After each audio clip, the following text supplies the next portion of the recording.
Me and Yasmin's friendship started my 10th grade year. It was very fun. We barely argued. We always laughed, always played, made jokes. It was real fun. I didn't believe it. I had to text my coach, ask her, was it really her? And when she did tell me it was, I don't know. I can't explain the feeling. It was sad. And she was just one of those students that, you know, when you're around her, you couldn't help but smile. You know, she would never let you get so, you know, mad at her, upset with her. You know, she would find some way to make you laugh through whatever it was she was doing, or the way we lost her was just so, you know, impact it had on the kids, you know, her friends, other students.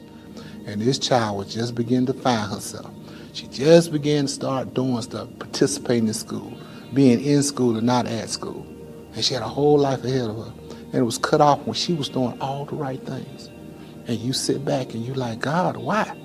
I was just thinking about memories with me and her. It was just, I couldn't stop thinking about her. I didn't expect it at all. You don't think about your friends dying or bad things happening to people close to you. Meaningless. You know, you coming from work, you doing what you're supposed to do. You with your folks. You're not out doing something. There was no rhyme or reason to this. I say think before you act. Every problem or conflict doesn't have to involve fighting, gun violence. It's something as simple as a conversation that could help it. I talk to them all the time about taking every day so lightly. You know, take every day and live it to its fullest. Embrace one another and love on each other.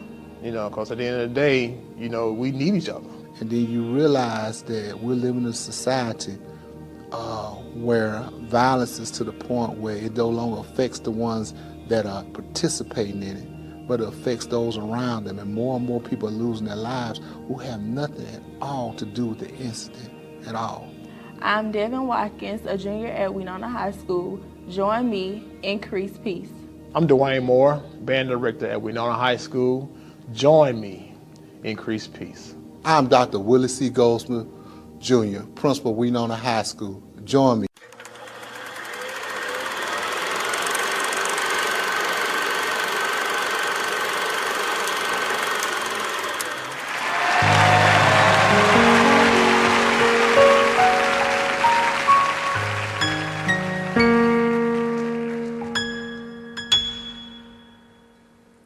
There's an old friend that I once heard say something that touched my heart, and it began this way.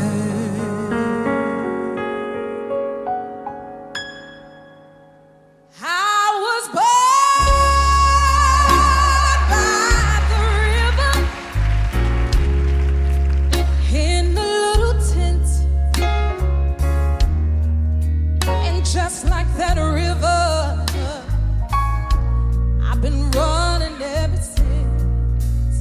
It's been a long, long, a long time coming, but I know change gon' come. Oh, yes, it will.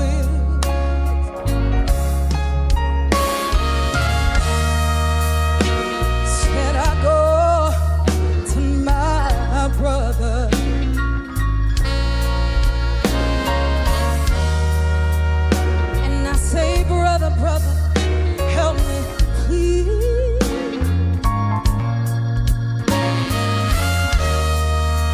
But when I go to my brother,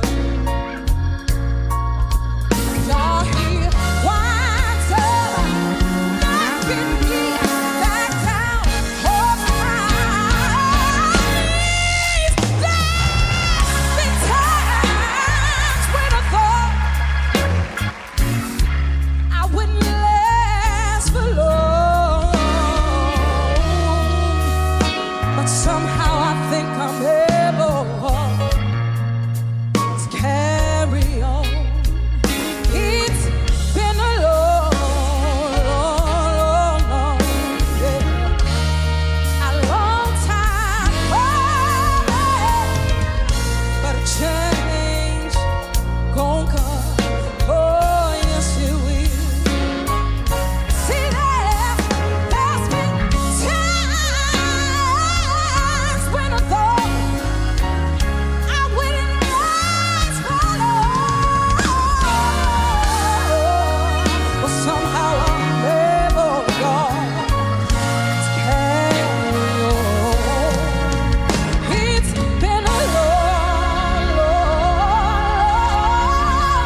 are so amazing. God bless you.